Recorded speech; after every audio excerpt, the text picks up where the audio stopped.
Para sa ating mga ordinaryong tao, ang Instagram ay ginagamit natin sa mga oras na tayo ay nagpapahinga. Para sa iba, ito ay isa sa mga paraan upang kumita. Inilabas ng NetCredit, ang isang financial services website sa Amerika, ang top 10 Filipino celebrities na kumikita ng pinakamalaki sa Instagram. Kinalkula nila ito base sa karaniwang kita ng influencer na may 1 million followers sa Instagram na kada sponsored post ay kumikita na ng mahigit 200,000 pesos. Siyempre, nakadepende rin ang kanilang kita sa branding at sales strategies, ngunit ang pinakapangunahing basehan ay ang kanilang impluwensya sa masa. Ngayon, aalamin natin ang 10 artistang may pinakamalaking kita sa Instagram. Number 10.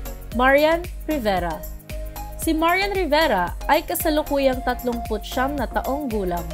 2 dekada na siyang nasa film industry, kaya't isa siya sa mga pinakasikat na aktres sa Pilipinas. Sa ngayon, 73 pelikula, TV series, TV shows at hosting projects na ang naging bahagi ng kabuuang karera ni Marian. April 2013 pa nang mag-umpisa siya sa Instagram at sa ngayon, umabot na sa 13 million ang kanyang followers. Sa kasalukuyan, pang-10 si Marian dahil siya ay kumita na ng kabuuang 69 million pesos sa mga sponsored posts niya sa Instagram. Number 9. Nadine Lustre. Si Nadine Lustre ay kasalukuyang 30 taong gulang na aktres, singer at businesswoman. Nagsimula siyang sumikat noong 2014 nang unang beses na makatrabaho niya si James Reid sa pelikulang Diary ng Pangit. Simula noon, ang tambalang Jadine ay nagtamo ng 35 pelikula, teleserye at TV shows at naka-sold out ng 2 concert. Masasabing malaki na rin talaga ang impluwensya ni Nadine kahit sa ibang bansa dahil isa rin siya sa 9 lang na Filipino celebrities na naimbitahang umattend sa Paris Fashion Week, na isa sa mga pinakasikat na event sa buong mundo na kung saan pinapakita ang mga pinakabagong mga koleksyon ng mga designer at kilalang luxury brands tulad ng Chanel, Louis Vuitton at Gucci. August 2012 pa nang mag-umpisa siya sa Instagram at sa ngayon ay umabot na ng 12.7 million ang kanyang followers. Pang-siyam si Nadine dahil kumita na siya ng kabuuang 79 million pesos galing sa mga brands na in-endorse niya sa Instagram. Number 8. Liza Soberano. Si Liza Soberano ay kasalukuyang 26 na taong gulang na aktres.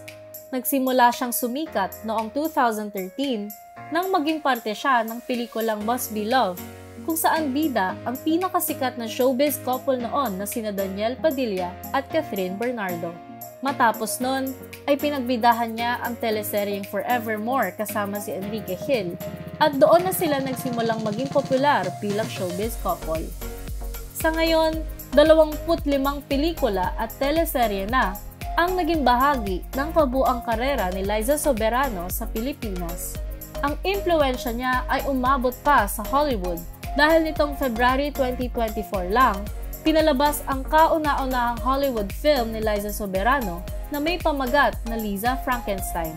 Sa ngayon, umabot na ng 18.2 million ang kanyang followers sa Instagram. Pang-8 si Liza sa listahang ito dahil kumita na siya ng kabuuang 83 million pesos.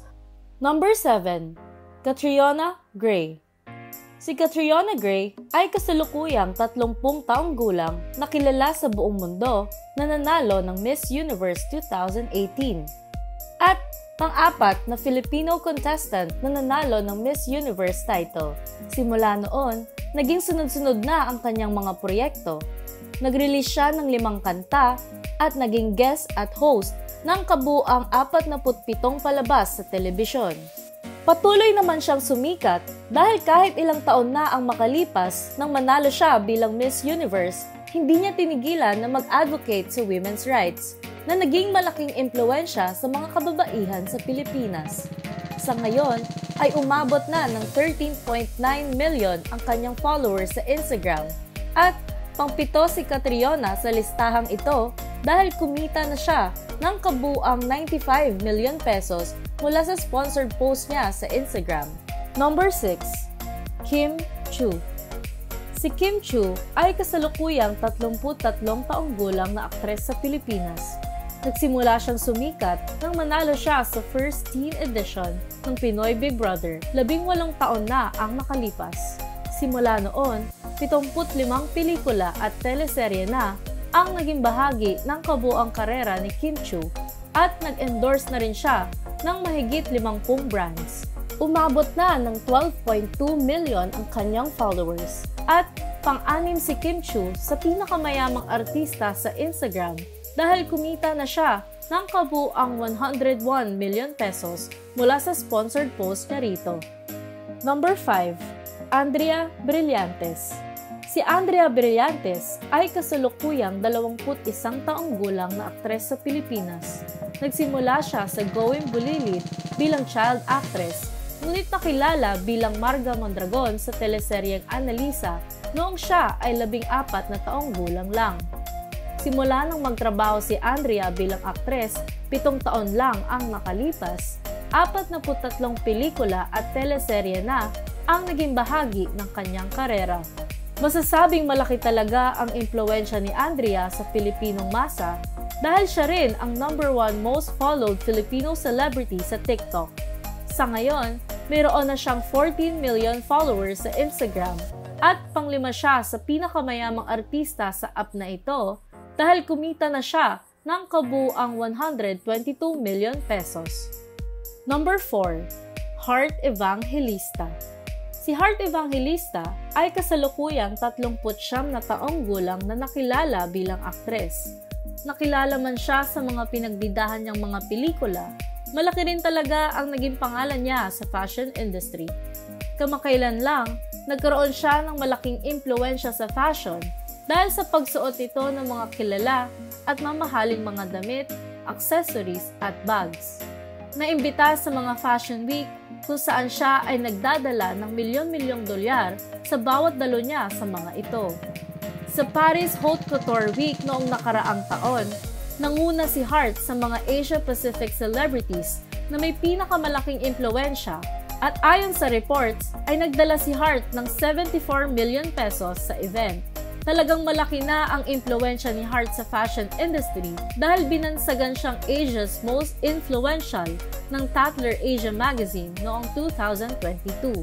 Sa ngayon, mayroon na siyang 15.8 million followers sa Instagram at pang-apat siya sa listahang ito dahil kumita na siya ng kabuuang 143 million pesos. Number 3. Ann Curtis. Si Ann Curtis ay kasalukuyang 39 na taong gulang na binansagang Asia's multimedia superstar. Isa si Ann sa pinakasikat na celebrity sa Pilipinas at malaki talaga ang impluwensya niya sa Pilipinong masa at napatunayan nito nang siya ang maging kauna-unahang Filipino celebrity na nakaabot ng 20 million followers sa Instagram. Sa buong karera ni Ann sa showbiz, 73 pelikula at mga teleserye na ang nagawa niya. Sa ngayon, mayroon na siyang 20.4 million followers sa Instagram at kumita na siya ng 173 million pesos sa app na ito. Number 2. Catherine Bernardo. Si Catherine Bernardo ay kasalukuyang 27 taong gulang na nagsimulang maging artista sa edad na 6. Ngayon, isa na siya sa pinakasikat at matagumpay na aktres sa Pilipinas. Binansagan din siyang phenomenal box office queen dahil sa 2 pelikula niyang pangalawa at pangatlo ngayon sa highest grossing film of all time sa Pilipinas. Pinartner siya kay Daniel Padilla at doon na nagsimulang maging popular ang aktres. Nakasagap sila ng napakalaking fanbase at binansagang the teen king and queen ng masa. Sa ngayon, mayroon ng 20.5 million followers si Kat at kumita na siya ng tumataginting na 208 million pesos sa Instagram. Number 1. Pia Wurtzbach. Si Pia Wurtzbach ay kasalukuyang 34 na taong gulang na kilalang beauty queen sa Pilipinas. Pangatlong Filipino na nanalo ng Miss Universe title. Pambihirang tagumpay ito sa bansa dahil 42 taon pa nang huling nanalo ang Pilipinas sa Miss Universe. Dahil dyan, talagang nakilala rin si Pia sa ibang bansa at inidolo ng marami dahil sa kanyang performance sa Miss Universe. Tulad ni Hart, isa rin si Pia na Filipino celebrity na palaging naiimbita sa mga fashion week at nagdadala ng milyon-milyong dolyar sa mga nasabing events. Nitong nakaraang fashion week, ay siya ang pang-anim na may pinakamalaking media influence na kumita ng tumataginting na 173 million pesos. Noong nakaraang taon naman, ay mahigit 200 million pesos ang naitatag na halaga ng kanyang impluwensya sa event. Sa kasalukuyan, mayroon na siyang 14.7 million followers sa Instagram at kumita ng kabuang 216 million pesos bilang Instagram influencer. Ano ang masasabi mo sa mga Instagram influencers sa Pilipinas? I-comment yan sa comment section. At dyan na nagtatapos ang ating video. Huwag kalimutang i-like at mag-subscribe sa ating channel. I-click mo ang bell button para makapanood ka pa ng videos tulad nito. Maraming salamat sa panonood. Magkita tayong muli sa susunod na kabanata.